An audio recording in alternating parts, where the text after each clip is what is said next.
Hello friends, welcome to my channel day to day update by doctor Ankita Singh Chakotiya. आज हम बात करने वाले हैं कॉटिलिडन्स की एंड इट्स रोल्स। कॉटिलिडन कहाँ बनते हैं? कई बार ना कंफ्यूजन होती है बच्चों की कि cotyledon are the source of nutrition. That means during embryogeny, during embryo development endosperm से ही कॉटिलिडन बनते होंगे। ऐसा नहीं है।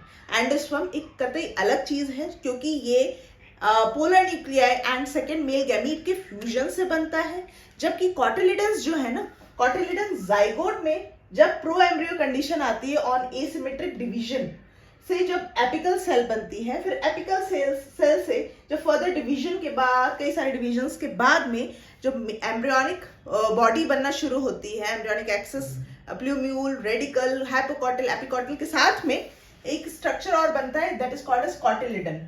In dicot seed, these are 2 in number, while in monocot, it is 1 in number. So, cotyledon endosperm से नहीं बनता है.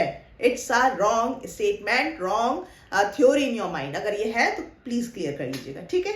हाँ, फंक्शन एक है कि like endosperm, they can also provide nutrition to the developing embryo, but it is not at all endosperm.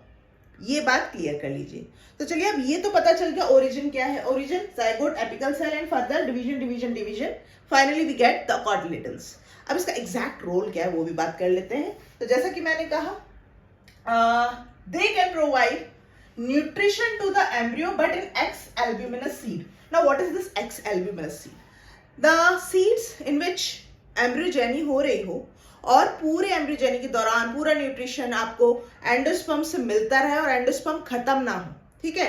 Endosperm अभी भी है, तो ऐसे सीड्स को हम कहते हैं एंडोस्पर्मिक सीड और एल्ब्यूमिनस सीड.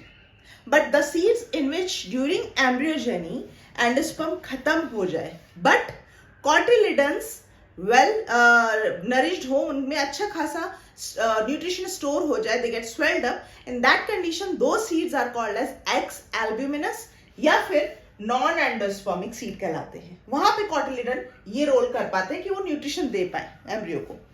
दूसरा फंक्शन ये होता है, जब भी हम बीज को बोते हैं सॉइल में, ठीक है, तो क्या होता है, धीरे से ही ना छोटा सा सीडलिंग, छोटा जो बिल्कुल बेबी प्लांट होता है ना, उसको सीडलिंग कहते हैं, वो निकलना शुरू होता है. और जैसे ही निकलता है तो इनिशियली क्या होता है, in the case of the x albuminous और नॉन एंडोस्पर्मिक सीड में, जब ये कॉटिलिडन अच्छा काम कर रहे हैं, मतलब कि उनमें न्यूट्रिशन है पर्याप्त मात्रा में, तो वो क्या कहते हैं, सबसे पहले वो निकलते हैं as the first photosynthetic organ. सबसे पहले वो निकलते हैं और जब वो फोटोसिंथेसिस करते हैं तो उस वजह से डेवलप्ड हो रहे प्लांट को, डेवलप्ड हो रहे सीडलिंग को क्या मिलता है, न्यूट्रिशन मिलता है, so that it can get easily converted to sapling and then to mature plant.